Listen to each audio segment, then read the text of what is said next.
You go upstairs to the master bedroom and there's the bed smack bang in the middle of the room. It sort of felt like an iceberg that had drifted off. I get it now because they love that view into the back garden, but to me it just didn't read right. I've got the answer though. I think we need to give it some definition.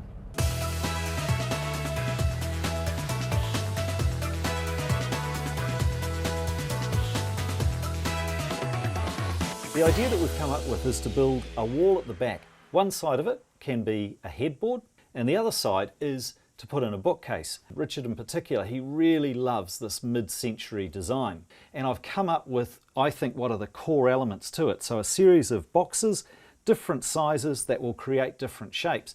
And I'm going to add a little bit of interest to it by simply not having them all lining up at the front. So some will be forward and some will be back. It's all a little bit complicated. I think I've got a plan, but to be honest, until I actually crack into it, I'm sort of not really sure how it's going to work. I'll be building a series of small boxes that will be fitted together. I've already cut the sheets to a variety of widths so that the depths of the boxes will vary. The material I'm using is triboard. It's a New Zealand made product, essentially particle board, then with MDF on both sides.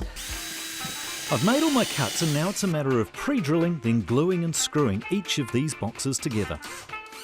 Having a plan is one thing, sticking to it is another. The good thing about this is that I can have a play around with it. But the last thing I need is my big brother coming in and thinking he knows best.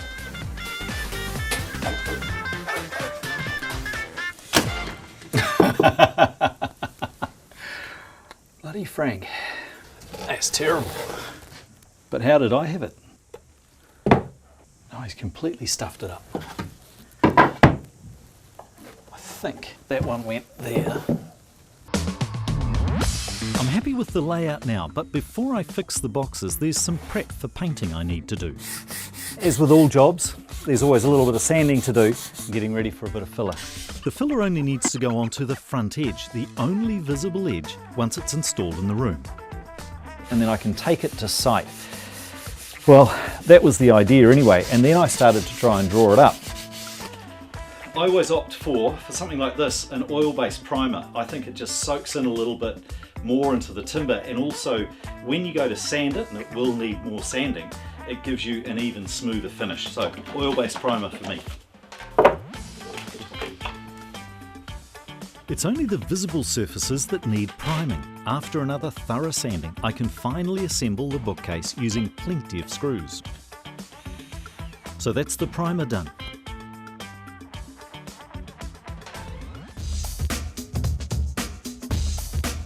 The bookcase I've built for the master bedroom as a surprise for Joe and Richard is being spray painted. It's the same resin paint that I would have used. It's just going on much quicker and more evenly. Ah, let's have a look. Oh, that's fantastic.